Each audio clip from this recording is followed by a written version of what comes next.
Friends, good morning. आज सकाळी सकाळी किचन वट्टा वगैरे सर्व मेस झालेलं होतं. खूप जास्त घाण झालेलं होतं. सर्वपैकी मी आवरून वगैरे घेतला आणि खरंच रुद्र जास्तच राडा करतो. मग आवरलं की ते तसंच करत राहते.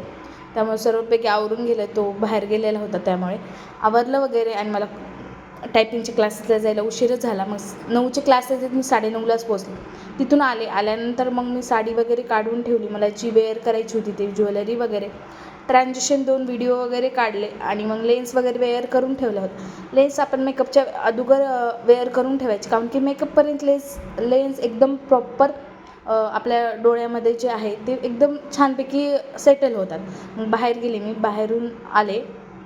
बाहेरून जे काम होतं ते करून आल्यानंतर मग मेकअपला स्टार्ट केलं. आणि आज माझे फोटोज वगैरे काढायला सानिका पण नव्हती. मग मला एकटीला सर्व माझे फोटोज वगैरे काढायचे होते. आणि आपला गेट रेडी विथ मी बी येणार आहे. माझा मेकअप आणि मेकअप वगैरे कसा झाला आहे कमेंट्समध्ये नक्की सांगा. आय मेकअप वगैरे आणि मी कशी दिसायला हे पण सांगा. आणि हा फायनल लुक होता माझा पूर्णपैकी. मग रेडी वगैरे फोटोज वगैरे मी एकटीनंच काढले वगैरे. खरंच एकटीला एका रील्ससाठी एवढं राडा करावं लागते खूप जास्त. आणि मग सर्वपैकी मेस जे झालेला होता मी रेडी वगैरे करताना, शूट वगैरे करताना, ते आता मला सर्व आवरायचा होता. आणि मग तो आवरण्यातच माझा 1-1.5 घंटा गेला. मग पुन्हापैकी आवरलं वगैरे, मेकअप वगैरे रिमूव्ह केला. आजचा माझा मिनी ब्लॉग. बाय.